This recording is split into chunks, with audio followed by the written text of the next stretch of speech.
کہ اڈیالہ جیل میں قید معروف مذہبی اسکالر انجینئر محمد علی مرزا کیس میں ایک ٹرن آیا ہے۔ انجینئر محمد علی مرزا صاحب کے 2 عدالتوں میں کیس چل رہے ہیں۔ ایک لاہور ہائی کورٹ کے راولپنڈی بینچ کے سامنے ان کی ایک درخواست ہے، اور دوسرا اسلام آباد ہائی کورٹ میں ان کا ایک کیس ہے۔ پہلے اسلام آباد ہائی کورٹ کی بات کر لیتے ہیں۔ اسلام آباد ہائی کورٹ میں جو ان کو اسلامی نظریاتی کونسل نے کہا کہ یہ توہین کے مرتکب ہوئے ہیں، انہیں سخت سزا دی جائے، اس کے خلاف ڈاکٹر اسلم خاکی صاحب نے ایک درخواست دی ہے اسلام آباد ہائی کورٹ میں۔ اس پر جسٹس محسن اختر کیانی صاحب اس درخواست پر سماعت کر رہے تھے، اور بڑے دلچسپ گفتگو ہوئی اس سماعت کے دوران۔ اس درخواست میں انجینئر محمد علی مرزا صاحب نے بھی فریق بننے کی درخواست دی، لیکن اس درخواست پر اعتراضات لگے ہیں، اور ابھی جج صاحب نے کہا کہ ان اعتراضات کو دور کیا جائے تاکہ پھر میں فیصلہ سنا سکوں کہ انجینئر محمد علی مرزا بھی اس کیس میں فریق بن سکتے ہیں کہ نہیں۔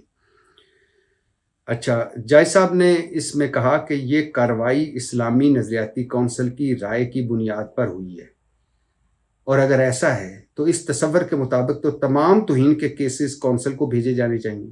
ڈاکٹر اسلم خاکی صاحب نے بتایا کہ کونسل نے اپنے دائرہ اختیار سے تجاوز کیا، مطلب اسلامی نظریاتی کونسل نے اپنے دائرہ اختیار سے تجاوز کیا ہے۔ ویسے اسلامی نظریاتی کونسل فتووں والی کونسل تو ہے نہیں۔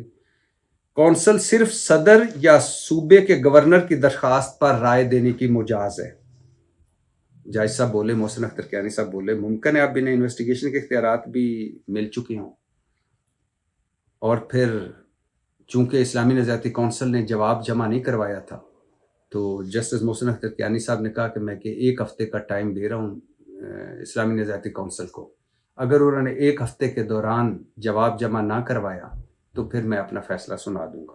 دوسرا جو انجینئر محمد علی مرزا صاحب کا کیس ہے وہ لاہور ہائی کورٹ کے راولپنڈی بینچ میں لگا ہوا ہے، جو ان کی ضمانت کا کیس ہے، اور ان کی ضمانت سیشن عدالت میں مسترد ہو گئی تھی، تو ہائی کورٹ نے ضمانت مسترد کرنے کا فیصلہ ریمانڈ بیک کیا ہے سیشن عدالت کو، اور کہا ہے کہ لاہور ہائی کورٹ کے راولپنڈی بینچ کے جسٹس صداقت علی نے کہا کہ تمام ریکارڈز دستاویزات کا سر نو جائزہ لیا جائے اور دوبارہ فیصلہ سنایا جائے۔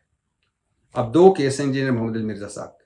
میں بہت دفعہ کہہ چکا ہوں کہ یہ وہ مذہبی اسکالر ہیں کہ جو درود پاک سے اپنی بات کا آغاز کرتے، اور جو کہتے ہیں میرے نبی سا ہے ہی کوئی نہیں، جن کا یہ نعرہ ہے، ان کے وہ 26 اگست کو انہیں گرفتار کیا گیا۔ ان کی اکیڈمی جیلم اکیڈمی سیل ہے، وہ اڈیالہ جیل میں قید ہیں۔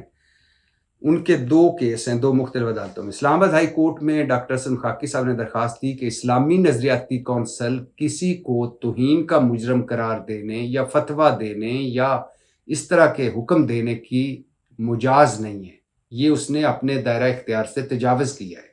یہ کیس ہے اسلام آباد ہائی کورٹ میں، اور لاہور ہائی کورٹ کے راولپنڈی بینچ کے سامنے کیس تھا، جو ان کی درخواست ضمانت مسترد ہوئی سیشن کورٹ سے، اس کا مقدمہ تھا، وہ کیس تھا، تو وہ دوبارہ بھیج دیا انہوں نے سیشن کورٹ میں، راولپنڈی بینچ نے جسٹس صداقت علی نے، کہ اس تمام ریکارڈ کا سر نو جائزہ لیا جائے اور پھر اس پر فیصلہ سنایا جائے۔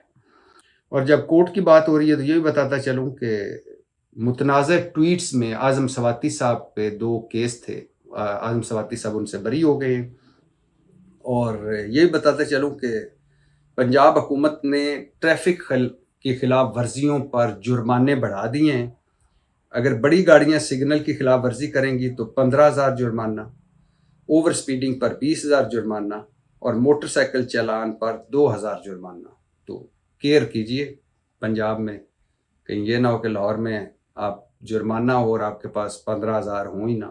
اور یہ بھی بتاتا چلوں کہ عدیل اکبر، ایس پی عدیل اکبر، جنہوں نے خودکشی کی، اسلام آباد میں پولیس کے ایس پی تھے، ہفتہ 2 ہفتہ پہلے انہوں نے جو خودکشی کی تھی، ان کی بیوہ کو مرات دی گئی ہیں، سرکاری گھر الاٹ کیا گیا، ڈبل کیبن گاڑی دی گئی ہے، بجلی اور گیس میں تمام خرچ حکومت اٹھائے گی۔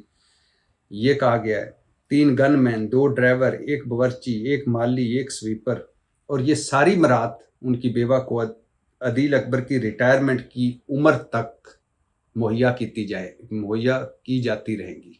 اچھی بات ہے، گو کہ مراد کچھ زیادہ لگ رہی ہیں، لیکن ٹھیک ہے.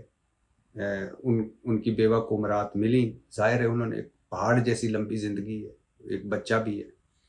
لیکن سوال میرا پھر وہی ہے، بلوچستان میں جب عدیل اکبر تھے تو ان کے ساتھ کیا کچھ ہوا؟ کیا کسی سینئر نے بدتمیزی کی؟ کیا کسی سینئر نے ہراس کیا؟ جب وہ اسلام آباد میں تھے تو ان کے ساتھ کیا کچھ ہوا؟ انہوں نے میڈیکل لیو لی تھی، ان کو میڈیکل لیو ملی. وہ بخار میں تھے، ڈینگی میں تھے، ان کی پروموشن کیوں نہیں ہوئی؟ ان کے خلاف انکوائری کیوں ہو رہی تھی؟ ان کے خلاف کون کون تھا؟ وہ ٹینشن ڈپریشن میں انہیں کس نے پہنچایا؟ اور کون کون وہ لوگ تھے جنہوں نے اس سطح پر اسے پہنچا دیا کہ ایک پڑھا لکھا آدمی جس نے دنیا کی نظر سے دیکھا جائے تو سب کچھ حاصل کر لیا تھا، اس نے خود کو گولی مار لی. پاکستان میں دکھ اور تکلیف کی بات یہ ہے کہ جیتے جی کوئی قریب نہیں آتا، اور مرنے کے لیے جب بندہ مر جاتا ہے تو دور دور سے بھاگ کر آتے ہیں کندھا دینے کے لیے، ثواب کمانے کے لیے. بس جیتے جی ثواب کمایا کرو. جیتے جی تو کوئی کسی کا حال نہیں پوچھتا، اور جب مر جائے تو وہ پھر اس کے بعد عزتیں بھی ہو جاتی ہیں، خوبیاں بھی نکل آتی ہیں، اور آنسو بھی نکل آتے ہیں. اور جب بندہ مشکل وقت میں ہو، کرائسس میں ہو، دکھ میں ہو، تکلیف میں ہو، لیکن زندہ ہو تو کوئی پرسان حال نہیں. عدیل اکبر خودکشی تک کیسے پہنچا؟ یہ وہ سوال ہے جسے حل کرنا چاہیے. اور دیکھیں ارد گرد پولیس میں، اسلام آباد پولیس میں بھی اور باقی پولیس کے صوبوں میں جو پولیس ہے، کہ کوئی اور عدیل اکبر تو اس سطح پر نہیں پہنچ رہا، یا کوئی اور اگلا عدیل اکبر خدا نہ خواستہ تو نہیں بنے گا، یا کوئی اور خودکشی تو نہیں ہوگی. مرنے کے بعد آپ برات دے دیں، عدیل اکبر نے کون سا واپس آنا ہے؟ تو خیر، واپس آتے ہیں اپنے موضوعات پر، اور موضوعات کا لب لباب، خلاصہ، سمری یا عنوان ہے مخولیہ پروگرام. 27ویں آئینی ترمیم آپ کو پتہ ہے، چرچے تو اس کے 1 سال سے تھے، اور اب تو سامنے آ چکا ہے سب کچھ، اور ابھی بہت کچھ ہے جو سامنے نہیں آیا، اور یہ جب سامنے آئے گا تو لوگ حیران اور پریشان رہ جائیں گے. بہت کچھ ایسا ہے جو اسی دن سامنے آئے گا جس دن یہ ترمیم منظور ہوگی. کئی باتیں ہیں کہ ہو سکتا ہے فائز عیسیٰ قاضی صاحب کی بھی واپسی ہو جائے، ہو سکتا ہے یہ 30 نومبر سے پہلے منظور کر لی جائے 27ویں آئینی ترمیم، کیونکہ 30 نومبر کو کسی جج صاحب نے ریٹائر ہونا ہے، اور اس سے پہلے انہیں کوئی ذمہ داری دی جانی ہے، تو ریٹائرمنٹ سے پہلے یہ ترمیم منظور ہوگی. ہو سکتا ہے اس میں وہ کچھ جو سامنے نظر آ رہا ہے وہ بہت تھوڑا ہو، اس سے زیادہ بڑی چیزیں ابھی سامنے نظر نہ آ رہی ہوں.